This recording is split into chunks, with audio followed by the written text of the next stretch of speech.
मित्रों, परमात्मा उसी को मिल सकता है जो सभी दिशाओं में असफल हो जाता है, जो हार जाता है, जो थक जाता है।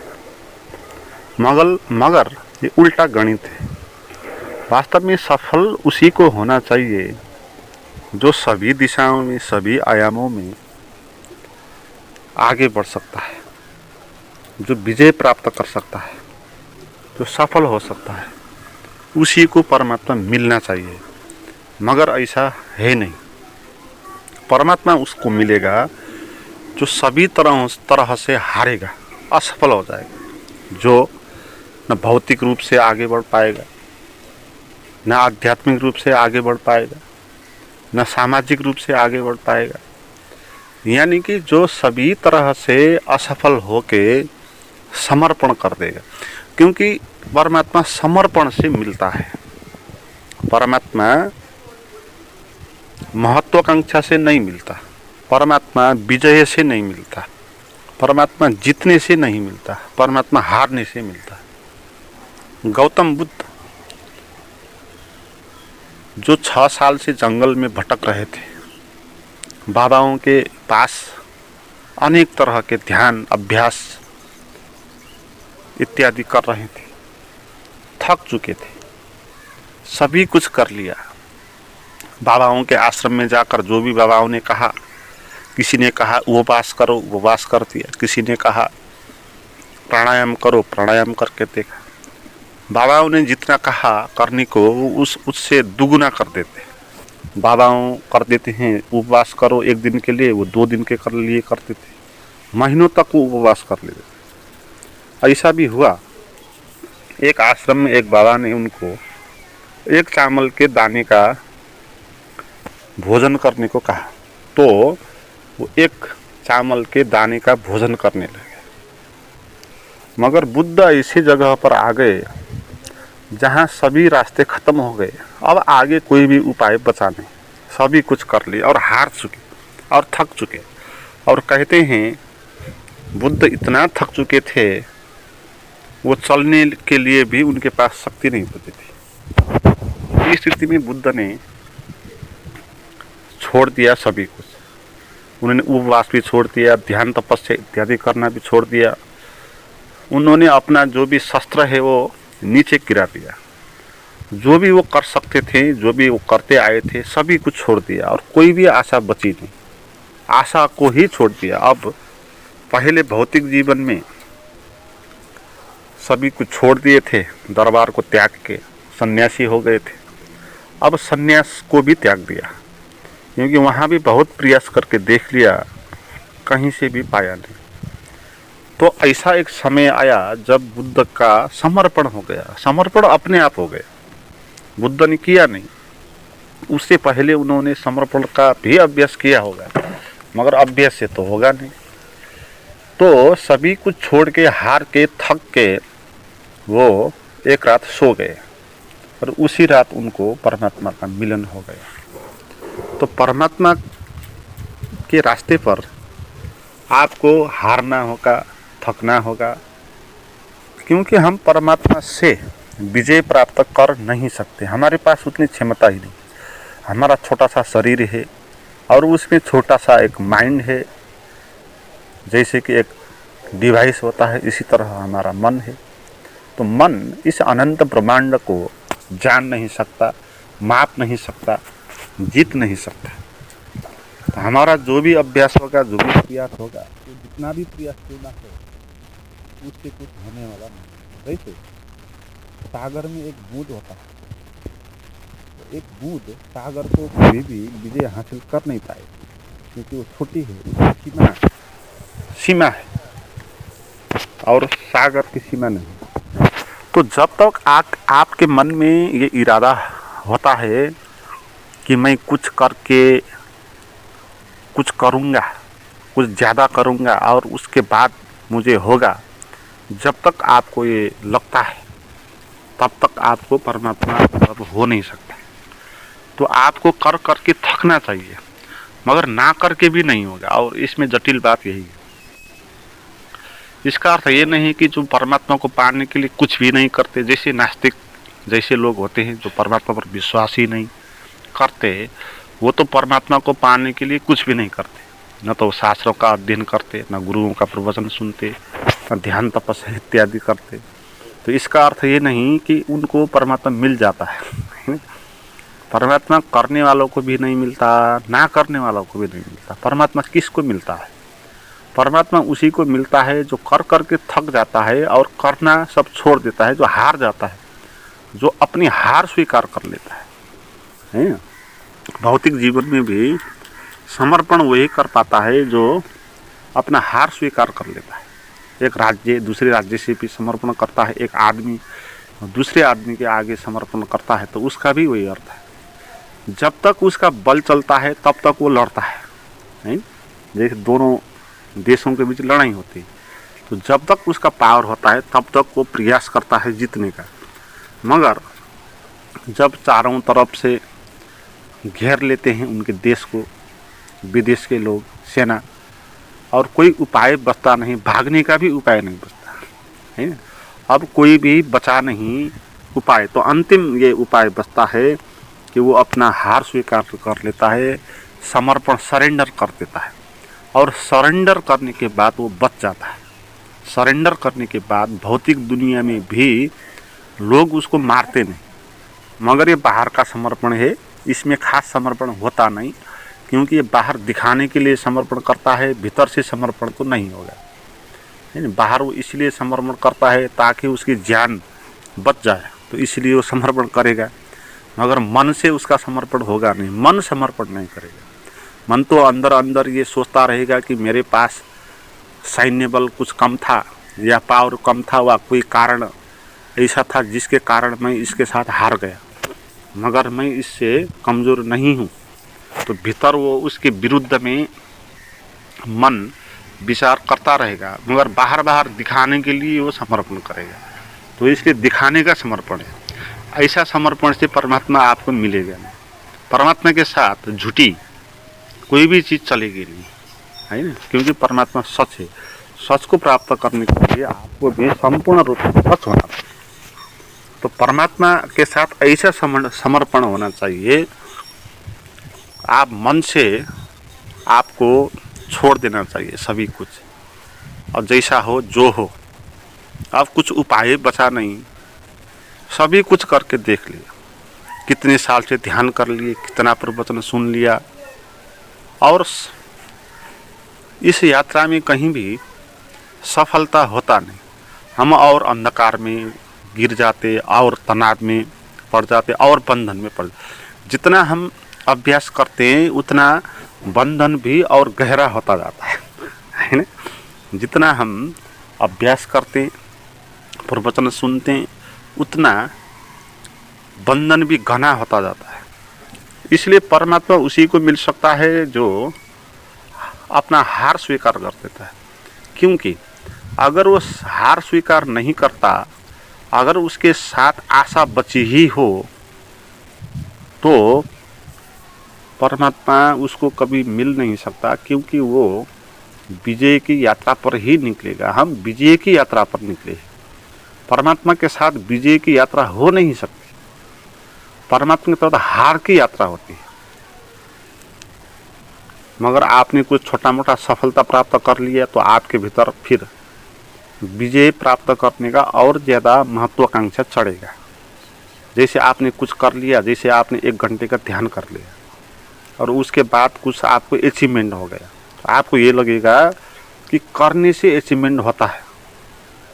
तो इसके कारण आपको एक गलत इन्फॉर्मेशन, गलत एक समझदारी आपके भीतर बढ़ सकती है। वो ये है कि करने के कारण होता है। तो 1 घंटे मैंने किया तो कुछ अचीवमेंट हुआ, तो 2 घंटे करने से और होगा, 3 घंटे से करने से और होगा। तो ऐसे अंडरस्टैंडिंग आपके भीतर बढ़ेगी, तो आप गलत रास्ते पर चले जाओगे।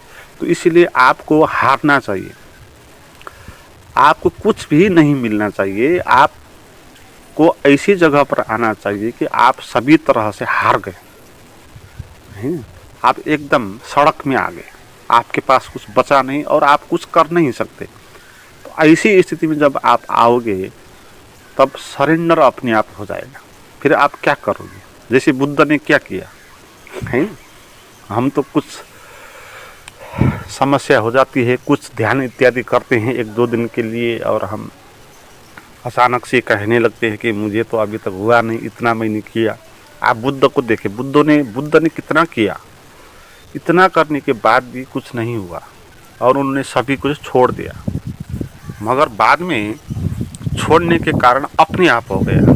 जो इस रास्ते पर जो असफल होते हैं, जो हार जाते हैं, उनको ही ये सौभाग्य मिलता है ना। इसीलिए आपको आपके भीतर ये अंडरस्टैंडिंग पैदा करना है कि आप जितना भी अभ्यास क्यों ना करें, आपको असफल होना आवश्यक है, आपको असफल होना चाहिए, ये आवश्यक है, होना ही पड़ेगा, हारना ही पड़ेगा, थकना ही पड़ेगा। सभी तरह से थकोगे, करने के लिए कुछ बचेगा नहीं, तो फिर आप क्या करोगे? क्योंकि अब करने का कोई अर्थ नहीं, करके तो हुआ नहीं है। तो कुछ ना करने की स्थिति पर आप तभी पहुंच सकते हो जब आप सभी कुछ कर पाते हो, है। इसलिए आपको कुछ होता नहीं, आप असफल हो जाते हो, आपको ध्यान लगता नहीं, तो ये सही बात है, ऐसा ही होना चाहिए। मगर आपको हो जाता है, आप ध्यान करते हो 1 घंटे में को आपको कुछ हो गया, तो ये आपके भीतर गलत अंडरस्टैंडिंग पैदा करेगा, आपके भीतर ये अंडरस्टैंडिंग पैदा करेगा। जैसे मैंने कहा, आपको लगेगा कि इतना करने से ये होता है, तो फिर और ज़्यादा करने से होगा, है ना। तो आपके भीतर समर्पण घटित नहीं होगा, आपके भीतर संघर्ष घटित होगा, है ना। आपके भीतर संघर्ष पैदा नहीं करना है। अध्यात्म का उद्देश्य ये नहीं कि आपको बलवान बना ले, आपको एकदम योद्धा बना ले, है, विजय प्राप्त करने वाला बना ले, और ज़्यादा करता है इस तरह, ये अध्यात्म का उद्देश्य नहीं। अध्यात्म का उद्देश्य तो ये है, आपको थकाना है, आपको हराना है ना। आपको जैसे ओशो कहते हैं, ऐसे बन जाओ जैसे आप बिल्कुल रोड में खड़े हो गए, नंगे भूखे, आपके पास खाने के लिए भी नहीं बचा, आपके पास पैसे भी नहीं, और आप कुछ कर भी नहीं पाते, है ना।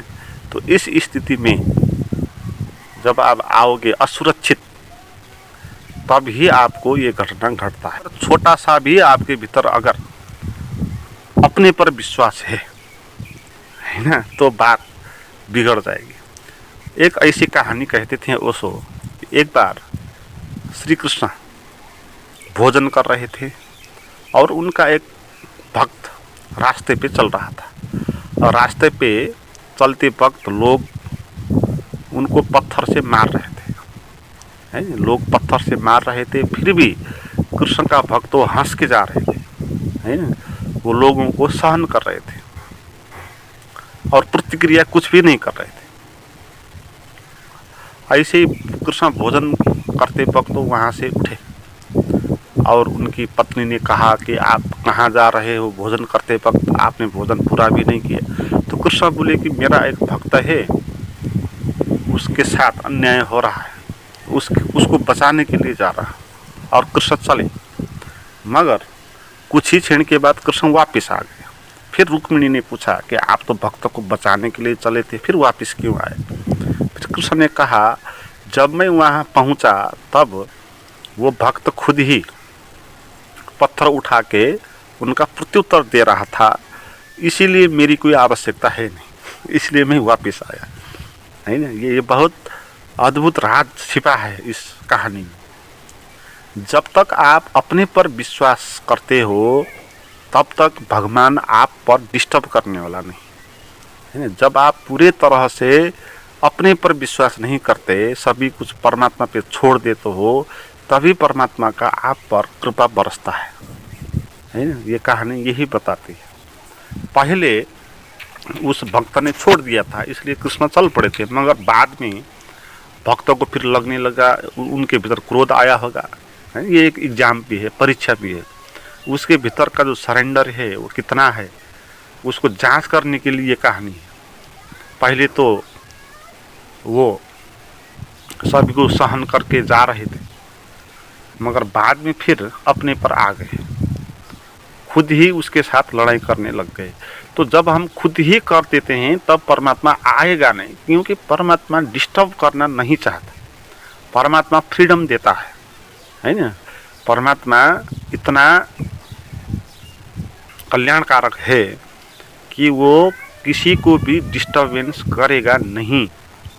जब तक हम खुद ही कर रहे होते हैं तब तक परमात्मा हमारे बीच नहीं आएगा, है ना। और हम ध्यान प्रवचन इत्यादि के नाम में जो भी कर रहे हैं, यदि खुद ही कर रहे हैं, खुद पर ही हमारा विश्वास है, तो तब परमात्मा आने वाला नहीं। परमात्मा कब आएगा? जब हम सभी कुछ हार जाएंगे, छोड़ देंगे।